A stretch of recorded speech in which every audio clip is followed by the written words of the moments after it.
শীতের দিন রোদের মধ্যে পিঠ ঠেকিয়ে বসে বসে জাম্বুরা খাওয়ার মজাটাই আলাদা। আমাদের গাছের জাম্বুরা এখন প্রায় শেষ পর্যায়ে, আর এই পর্যায়ে এসে জাম্বুরাগুলো খুব বেশি রসালো হয়েছে। টক মিষ্টি এই জাম্বুরাগুলো রোদে বসে খেতে ভীষণ ভালো লাগে। তো আজকে গাছ থেকে জাম্বুরা পারলাম, পারার পর আম্মা এটাকে কেটে একদম ঠিক করে দিচ্ছে, খাওয়ার জন্য রেডি করে দিচ্ছেন।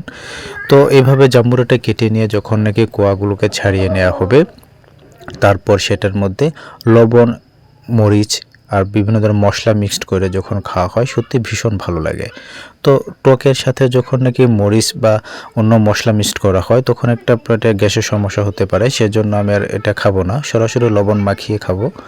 টক মিষ্টি স্বাদের এই জাম্বুরাটা খুব বেশি রসালো, আপনারা দেখতে পাচ্ছেন। জাম্বুরা কাটা শেষ হওয়ার পর একদম রসগুলো দানাগুলোকে ছাড়িয়ে নিতে হয়। একটু ধৈর্য ধরে দানাগুলো ছাড়াতে হবে, নয়তো প্রচুর রসগুলো বেরিয়ে যাচ্ছিল। তারপর লবণ মাখাবো আর খাবো।